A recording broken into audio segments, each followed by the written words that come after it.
అందరికీ నమస్కారం అండి. శ్రీమణిలోకి స్వాగతం సుస్వాగతం.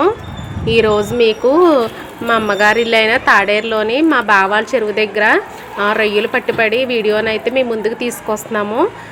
రొయ్యలు అలాగా వలేసి పట్టిన తర్వాత కౌంట్ వస్తుందండి. కౌంట్ వచ్చిన తర్వాత 3 నెలలకే కౌంట్ వచ్చాక అది వలేసి పడతారండి. పట్టి వాటిని స్ట్రేల్లోకి మార్చి ఐసేస్తారు.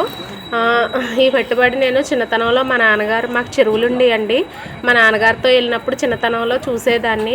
అదే రొయ్యలు పట్టినవన్నీ ఒక ట్రైల్లోకి మార్చి లారీలు వస్తాయి, ట్రాక్టర్స్ కానీ వాటిని మళ్ళీ రోడ్డు దాకా మార్చి అక్కడి నుంచి రొయ్యలు షెడ్కి వేస్తారండి. వేసి మనకి ఎక్స్పోర్ట్ చేస్తారు. అదే ఇతర రాష్ట్రాలకి మన హైదరాబాద్ కానీ బెంగళూరు అని అలా ఇతర రాష్ట్రాలకే ఎగుమతి చేస్తారు. ప్లీజ్ సబ్స్క్రైబ్ చేయండి, షేర్ చేయండి, లైక్ చేయండి. మా వీడియో చూస్తున్న వారందరికీ ధన్యవాదాలు.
ఎంత మంచిది చాలా పడతారు